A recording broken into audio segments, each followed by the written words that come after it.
This is the post-Christmas devotional. 3 years ago, St. Giles parishioners displayed their works of art as part of the Sunday service. Art they had created or art they had collected. It was kind of a debut for me at this particular lectern, my first reading in the church. I chose poetry written by someone else. Like any work of art, poetry is its own message. Scholars may parse it and explain it, but it has to be heard, to be understood, or to be appreciated. Poetry is music of the word. Everyone has different stresses and intonations that shape the message. Presbyterians are long used to hearing psalms in the chapel, but this may have been the debut of the work of the creator of Winnie the Pooh, Alexander Milne. I have revived it for you because it ties in with my recent writings, my bemoaning of the commercialism of Christmas and supporting the role of folklore in the appreciation of Christmas. The fanciful verse deals with power, with pride, with greed, with humanity, and the reward for humility from a most unexpected source, even for a man who was not good. A children's poem? Entertainment for the kids? They hear it, but it's really meant for adults. King John was not a good man. He had his little ways, and sometimes no one spoke to him for days and days and days.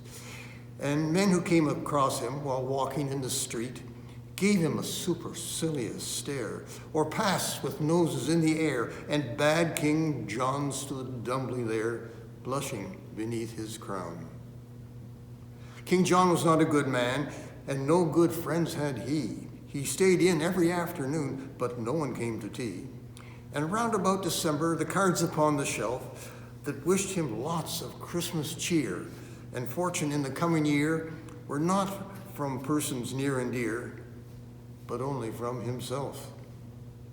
King John was not a good man. He had his hopes and fears. They'd given him no presents now for years and years and years. But every year at Christmas, while a minstrel stood about, collecting tribute from the young for all the songs they might have sung, he stole upstairs and hung a hopeful stocking out. King John was not a good man. He lived his life aloof. Alone he thought a message out while climbing on the roof, and wrote it down and propped it against the chimney stack to all and sundry, near and dear, Father Christmas in particular, and signed it not Johannes R., but very humbly, Jack. I want some crackers, and I want some candy, and a box of chocolates would really come in handy.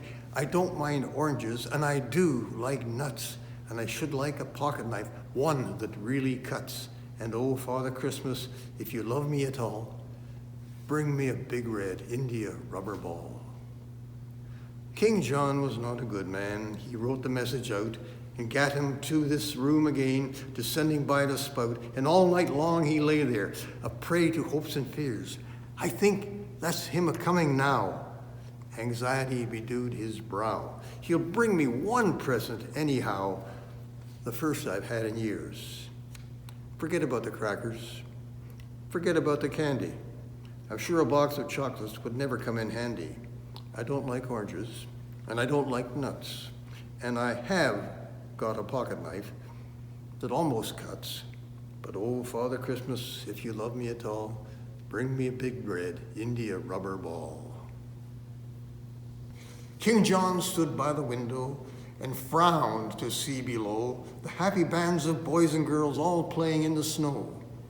And while he stood there watching and envying them all, when through the window big and round there hurtled by his royal head and bounced upon and fell upon his bed an India rubber ball.